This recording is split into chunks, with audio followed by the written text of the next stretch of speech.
ನಮಸ್ಕಾರ ಸ್ನೇಹಿತರೆ, welcome to my channel simple ಆಗಿ ಒಂದು ಆರ್ಟ್ ಆ್ಯಂಡ್ ಕ್ರಾಫ್ಟ್ಸ್. ನಾನು ಮಾಡುತ್ತಿರುವ ವಿಡಿಯೋಗಳು ನಿಮಗೆ ಇಷ್ಟವಾಗಿದ್ದಲ್ಲಿ ಪ್ಲೀಸ್ ನನ್ನ ಚಾನಲನ್ನು ಸಬ್ಸ್ಕ್ರೈಬ್ ಮಾಡೋದರ ಮೂಲಕ ನನಗೆ ಸಪೋರ್ಟ್ ಮಾಡಿ ಎಂದು ಕೇಳಿಕೊಳ್ಳುತ್ತಾ, ಈ ವಿಡಿಯೋದಲ್ಲಿ ನಾನು ದೇವರ ಮನೆಯಲ್ಲಿ ಶುಕ್ರವಾರದಂದು ಲಕ್ಷ್ಮೀ ಪೂಜೆ ಮಾಡುವ ಸಂದರ್ಭದಲ್ಲಿ ಬಿಡಿಸುವ ಕುಬೇರ ರಂಗೋಲಿಯನ್ನು 4 ವಿಧಾನದಲ್ಲಿ ಹೇಗೆ ಬಿಡಿಸಬಹುದು ಎಂಬುದನ್ನು ತೋರಿಸುತ್ತಿದ್ದೇನೆ. ಮೊದಲ ವಿಧಾನವನ್ನು ನೋಡೋದಾದರೆ, ಮೊದಲಿಗೆ 2 ಗೆರೆಗಳನ್ನು ಸಮಾನ ರೀತಿಯಲ್ಲಿ ಬರೆಯಬೇಕು. ತದನಂತರ ಸಮಾನಾಂತರದಲ್ಲಿ 2 ಗೆರೆಗಳ ಮೇಲೆ ಕೆಳಗೆ 2 ಸಣ್ಣದಾದ ಗೆರೆಗಳನ್ನು ಅದಕ್ಕಿಂತ ಚಿಕ್ಕದಾಗಿ ಬರೆಯಬೇಕು. ನಂತರ ಅವುಗಳ ಮೇಲೆ ಕೆಳಗೆ ಪುನಃ 2 ಗೆರೆಗಳನ್ನು ಅದಕ್ಕಿಂತ ಚಿಕ್ಕದಾಗಿ ಬರೆಯಬೇಕು. ಒಟ್ಟಾರೆಯಾಗಿ ಜೋಡಿ ಗೆರೆಗಳನ್ನು ಒಂದೇ ರೀತಿಯಾಗಿ ಡಿಫ್ರೆಂಟ್ ಸೈಜಸ್ನಲ್ಲಿ 6 ಗೆರೆಗಳನ್ನು ಎಳೆಯಬೇಕು. ಬಳಿಕ ಕೆಳಗಿನ 3 ಗೆರೆಗಳನ್ನು ಮೇಲಿರುವ 3 ಗೆರೆಗಳಿಗೆ ಆಪೋಸಿಟ್ ಡೈರೆಕ್ಷನ್ನಲ್ಲಿ ಸೇರಿಸಬೇಕು. ಅಂದರೆ ಕೆಳಭಾಗದ ಮೊದಲ ಎಡಭಾಗದ ಗೆರೆಯನ್ನು ಮೇಲಿನ ಬಲಭಾಗದಲ್ಲಿರುವ ಮೊದಲ ಗೆರೆಗೆ ಸೇರಿಸಬೇಕು. ಇದೇ ರೀತಿಯಾಗಿ ಕ್ರಮವಾಗಿ ಎಡಭಾಗದ 2ನೇ ಮತ್ತು 3ನೇ ಗೆರೆಗಳನ್ನು ಬಲಭಾಗದಲ್ಲಿರುವ 2ನೇ ಮತ್ತು 3ನೇ ಗೆರೆಗಳಿಗೆ ಸೇರಿಸಬೇಕು. ನಂತರ ಮೇಲಿರುವ ಎಡಭಾಗದಲ್ಲಿರುವ ಮೊದಲ ಗೆರೆಯನ್ನು ಕೆಳಗಡೆ ಇರುವ ಬಲಭಾಗವಿರುವ ಮೊದಲ ಗೆರೆಗೆ ಸೇರಿಸಬೇಕು. ಬಳಿಕ ಎಡಭಾಗದಲ್ಲಿನ 2ನೇ ಮತ್ತು 3ನೇ ಗೆರೆಗಳನ್ನು ಕೆಳಗಿನ ಬಲಭಾಗವಿರುವ 2ನೇ ಮತ್ತು 3ನೇ ಗೆರೆಗಳಿಗೆ ಕ್ರಮವಾಗಿ ಒಂದಾದ ಮೇಲೊಂದರಂತೆ ಸೇರಿಸಬೇಕು. ಕೊನೆಯದಾಗಿ ಅರಿಶಿನ ಮತ್ತು ಕುಂಕುಮದಿಂದ ಅಥವಾ ವಿವಿಧ ಬಣ್ಣಗಳಿಂದ ರಂಗೋಲಿಯನ್ನು ಅಲಂಕರಿಸಿದರೆ ನಮ್ಮ ಮೊದಲನೇ ವಿಧಾನದ ಕುಬೇರ ರಂಗೋಲಿ ಈ ರೀತಿಯಾಗಿ ಕಾಣುತ್ತದೆ. ಶ್ರೀ ಲಕ್ಷ್ಮೀ ದೇವಿಯನ್ನು ಸಂಪತ್ತಿನ ಅಧಿದೇವತೆ ಎಂದು ಕರೆದರೆ, ಕುಬೇರ ದೇವನನ್ನು ಸಂಪತ್ತಿನ ರಾಜ ಎಂದು ಕರೆಯುತ್ತಾರೆ. ಕುಬೇರ ದೇವನ ಅನುಗ್ರಹವಿದ್ದರೆ ಅಪಾರ ಸಂಪತ್ತು ಸಮೃದ್ಧಿಯನ್ನು ಪಡೆಯುತ್ತಾರೆ ಎಂಬ ನಂಬಿಕೆಯೂ ಇದೆ. ಎರಡನೇ ವಿಧಾನದಲ್ಲಿ ಕುಬೇರ ರಂಗೋಲಿಯನ್ನು ನೋಡೋದಾದರೆ, ಮೊದಲು 6 ಚುಕ್ಕಿಗಳನ್ನು ಈ ರೀತಿಯಾಗಿ ಅಡ್ಡಲಾಗಿ ಇಟ್ಟುಕೊಳ್ಳಬೇಕು. ನಂತರ ಅದರ ಮೇಲೆ 7 ಚುಕ್ಕಿಗಳನ್ನು ಚುಕ್ಕಿಗಳ ಮಧ್ಯೆ ಬರುವಂತೆ ಸಮಾನಾಂತರದಲ್ಲಿ ಇಟ್ಟುಕೊಳ್ಳಬೇಕು. ಬಳಿಕ ಅದರ ಮೇಲೆ 6, ಅದರ ಮೇಲೆ 5, 4, 3 ಇದೇ ರೀತಿ 2 ಚುಕ್ಕಿ ಬರುವವರೆಗೂ ಇಟ್ಟುಕೊಳ್ಳಬೇಕು.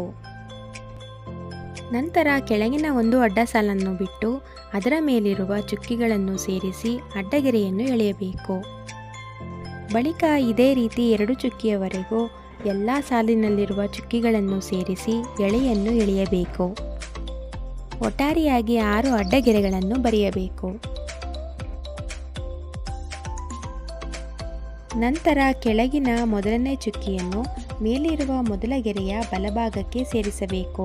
ತದನಂತರ 2ನೇ ಚುಕ್ಕಿಯನ್ನು 2ನೇ ಬಲಗೆರೆಗೆ, 3ನೇ ಚುಕ್ಕಿಯನ್ನು 3ನೇ ಬಲಗೆರೆಗೆ, ಈ ರೀತಿಯಾಗಿ ಕ್ರಮವಾಗಿ ಎಲ್ಲ ಗೆರೆಯ ಬಲಭಾಗವನ್ನು ಕೆಳಗಿರುವ 6 ಚುಕ್ಕಿಗಳಿಗೆ ಸೇರಿಸಬೇಕು.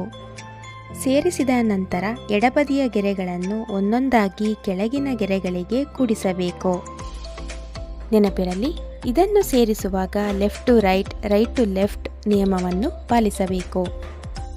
ಇದೇ ರೀತಿಯಾಗಿ ಎಲ್ಲವನ್ನು ಕೂಡಿಸಿದ ನಂತರ ಅರಿಶಿನ, ಕುಂಕುಮ ಅಥವಾ ಬಣ್ಣದಿಂದ ರಂಗೋಲಿಯನ್ನು ಅಲಂಕರಿಸಿದರೆ ಶ್ರೀ ಲಕ್ಷ್ಮೀ ಕುಬೇರ ರಂಗೋಲಿಯು 2ನೇ ವಿಧಾನದಲ್ಲಿ ಕಂಪ್ಲೀಟ್ ಆಯಿತು.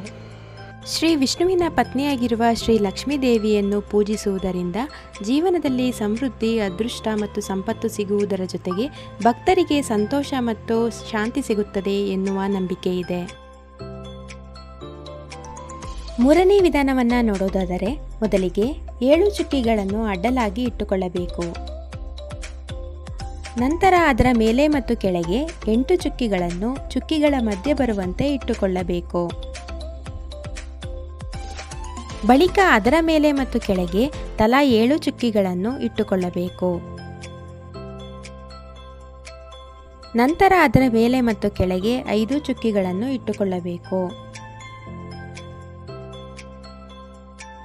ಕೊನೆಯದಾಗಿ ಮೇಲೆ ಮತ್ತು ಕೆಳಗೆ 3 ಚುಕ್ಕಿಗಳನ್ನು ಇಟ್ಟುಕೊಳ್ಳಬೇಕು. ಒಟ್ಟಾರೆಯಾಗಿ 7ರ ಮೇಲೆ ಕೆಳಗೆ 8, ನಂತರ 7, ಬಳಿಕ 6, ಕೊನೆಗೆ 3 ಚುಕ್ಕಿಗಳು ಇರುವ ಹಾಗೆ ಇಟ್ಟುಕೊಳ್ಳಬೇಕು. ಈಗ ಕೆಳಗಿನ 3 ಚುಕ್ಕಿಗಳನ್ನು ಬಿಟ್ಟು ಅದರ ಮೇಲಿರುವ 2 ಸಾಲುಗಳಲ್ಲಿರುವ ಚುಕ್ಕಿಗಳನ್ನು ಸೇರಿಸಿ 2 ಅಡ್ಡಗೆರೆಗಳನ್ನು ಬರೆಯಬೇಕು. ಅದೇ ರೀತಿ ಮೇಲಿರುವ 3 ಚುಕ್ಕಿಗಳನ್ನು ಬಿಟ್ಟು ಅದರ ಕೆಳಗಿರುವ 2 ಸಾಲುಗಳಲ್ಲಿ 2 ಅಡ್ಡಗೆರೆಗಳನ್ನು ಬರೆಯಬೇಕು. ನಂತರ ಅದರ ಕೆಳಗಿನ ಎಡಭಾಗದಲ್ಲಿನ ಮೊದಲನೇ ಚುಕ್ಕಿಯನ್ನು ಸೇರಿಸಿಕೊಂಡು ರಂಗೋಲಿಯ ಕೆಳಗಿರುವ ಮೊದಲನೇ ಚುಕ್ಕಿಗೆ ಸೇರಿಸಬೇಕು. ಬಳಿಕ ಮೇಲಿರುವ ಎರಡನೇ ಗೆರೆಯ ಎಡತುದಿಯಿಂದ ಕೆಳಗಿನ ಎರಡನೇ ಚುಕ್ಕಿಗೆ ಎಳೆಯನ್ನು ಮಧ್ಯೆ ಬರುವ ಚುಕ್ಕಿಗಳನ್ನು ಸೇರಿಸಿಕೊಂಡು ಎಳೆದು ಅದನ್ನು ಮೇಲ್ಭಾಗದ ಎರಡನೇ ಗೆರೆಯ ಬಲತುದಿಗೆ ಕೆಳಗಿನಿಂದ ಮೇಲಿನವರೆಗೂ ಚುಕ್ಕಿಗಳನ್ನು ಸೇರಿಸಿ ಎಳೆಯನ್ನು ಎಳೆಯಬೇಕು. ಬಳಿಕ ಕೆಳಗಿನ ಮೂರನೇ ಚುಕ್ಕಿಯನ್ನು ಮೇಲಿನಿಂದ ನಾಲ್ಕನೇ ಸಾಲಿನಲ್ಲಿರುವ ಕೊನೆಯ ಚುಕ್ಕಿಗೆ ಸೇರಿಸಬೇಕು. ನಂತರ ಎಡಭಾಗ ಉಳಿದಿರುವ ಒಂದು ಚುಕ್ಕಿಯನ್ನು ಮೇಲಿರುವ ಮೊದಲನೇ ಚುಕ್ಕಿಗೆ ಸೇರಿಸಬೇಕು. ಎಡ ಚುಕ್ಕಿಯ ಕೆಳಭಾಗವಿರುವ ಗೆರೆಯ ಎಡತುದಿಯನ್ನು ಮೇಲಿನ ಎರಡನೇ ಚುಕ್ಕಿಗೆ ಸೇರಿಸಿ ಅದನ್ನು ಪುನಃ ಬಲಬದಿಯಲ್ಲಿ ಉಳಿದಿರುವ ಚುಕ್ಕಿಯ ಕೆಳಗಿನ ಗೆರೆಗೆ ಕೂಡಿಸಿ ನಂತರ ಕೊನೆಯಲ್ಲಿ ಮೇಲ್ಭಾಗ ಉಳಿದಿರುವ ಚುಕ್ಕಿಯನ್ನು ಬಲಬದಿಯ ಚುಕ್ಕಿಗೆ ಸೇರಿಸಿ ಗೆರೆಯನ್ನು ಎಳೆಯಬೇಕು. ಈಗ ರಂಗೋಲಿಯ ಹೊರಗೆ ವಿ ರೀತಿ ಇರುವ ಒಂದೊಂದೇ ಗೆರೆಯ ತುದಿಯನ್ನು ರಂಗೋಲಿಯ ಒಳಭಾಗಕ್ಕೆ ಗೆರೆಯ ಹಿಂಬದಿಯಲ್ಲಿರುವಂತೆ ನೇರವಾಗಿರುವ ಚುಕ್ಕಿಗೆ ಸೇರಿಸಬೇಕು. ಇದೇ ರೀತಿ ಎಲ್ಲವನ್ನು ಆಯಾ ಗೆರೆಯ ದಿಕ್ಕಿಗನುಗುಣವಾಗಿ ಹಿಂಬದಿಯಾಗಿ ರಂಗೋಲಿಯ ಮಧ್ಯವಿರುವ ಚುಕ್ಕಿಗಳಿಗೆ ಸೇರಿಸಬೇಕು. ನೆನಪಿರಲಿ, ಇದನ್ನು ಸೇರಿಸುವಾಗ ರಂಗೋಲಿಯ ಮಧ್ಯಭಾಗದಲ್ಲಿ ತಾನಾಗಿಯೇ ಅಷ್ಟಪದ್ಮದ ಆಕಾರ ಮೂಡಿಬರುತ್ತದೆ. ಈ ರೀತಿಯಾಗಿ ಎಲ್ಲವನ್ನು ಸೇರಿಸಿದ ನಂತರ ಅರಿಶಿನ ಮತ್ತು ಕುಂಕುಮದಿಂದ ಅಲಂಕರಿಸಿದರೆ ನಮ್ಮ ಮೂರನೇ ವಿಧಾನದಲ್ಲಿ ಶ್ರೀ ಲಕ್ಷ್ಮೀ ಕುಬೇರ ರಂಗೋಲಿಯು ಈ ರೀತಿಯಾಗಿ ಕಾಣುತ್ತದೆ. ಎಲ್ಲರೂ ತಮ್ಮ ಆಪತ್ತುಗಳು ಮತ್ತು ಸಂಕಷ್ಟಗಳನ್ನು ಕಳೆಯಲು ಶ್ರೀ ಲಕ್ಷ್ಮೀ ಪೂಜೆಯನ್ನು ಮಾಡುವುದರ ಜೊತೆಗೆ ಕುಬೇರನ ಪೂಜೆಯನ್ನು ಮಾಡಿದರೆ ತಾನಾಗಿಯೇ ಕುಬೇರನು ತನ್ನ ಖಜಾನೆಯನ್ನು ತೆರೆದು ಸಕಲ ಇಷ್ಟಾರ್ಥಗಳನ್ನು ನೆರವೇರಿಸುತ್ತಾನೆ ಎಂಬ ಪ್ರತೀತಿ ಇದೆ. ನಾಲ್ಕನೇ ವಿಧಾನವನ್ನು ನೋಡೋದಾದರೆ ಮೊದಲಿಗೆ 4 ಗೆರೆಗಳನ್ನು ಸೇರಿಸಿ ಒಂದು ಚೌಕಾಕಾರದ ರೀತಿ ಬರೆಯಬೇಕು.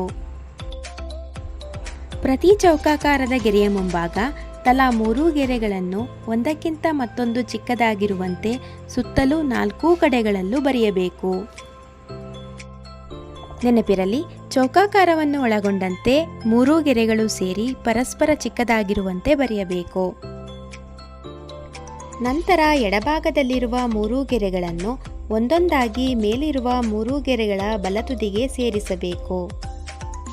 ನೆನಪಿರಲಿ, ಎಡಭಾಗವಿರುವ 1, 2, 3ನೇ ಗೆರೆಗಳನ್ನು ಒಂದಾದ ಮೇಲೊಂದರಂತೆ ಬಲತುದಿಯ 3 ಗೆರೆಗಳಿಗೆ ಸೇರಿಸಬೇಕು. ಬಳಿಕ ಮೇಲಿರುವ ಗೆರೆಗಳ ಎಡತುದಿಯಿಂದ ರಂಗೋಲಿಯ ಚೌಕದ ಬಲಭಾಗವಿರುವ 3 ಗೆರೆಗಳಿಗೆ ಕೆಳಮುಖವಾಗಿ ಸೇರಿಸಬೇಕು. ನೆನಪಿರಲಿ, ಈ ರಂಗೋಲಿಯನ್ನು ಬರೆಯಲು left to right, right to left ನಿಯಮವನ್ನು ಪಾಲಿಸಬೇಕು. ಕೆಳಭಾಗದ 3 ಗೆರೆಗಳ ಎಡತುದಿಯನ್ನು ಬಲಗಡೆ ಇರುವ ಎಡತುದಿಗೆ ಸೇರಿಸಬೇಕು. ಎಡಭಾಗವಿರುವ 3 ಗೆರೆಗಳ ತುದಿಯನ್ನು ಕೆಳಗಿರುವ 3 ಗೆರೆಗಳ ಬಲತುದಿಗೆ ಸೇರಿಸಬೇಕು.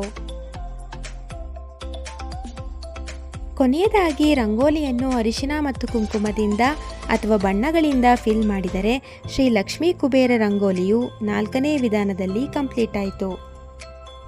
ಒಟ್ಟಾರೆಯಾಗಿ ಶ್ರೀ ಲಕ್ಷ್ಮೀ ಕುಬೇರರು ಸರ್ವರಿಗೂ ಒಳಿತನ್ನು ಮಾಡಲಿ ಎಂದು ಕೇಳಿಕೊಳ್ಳುತ್ತಾ,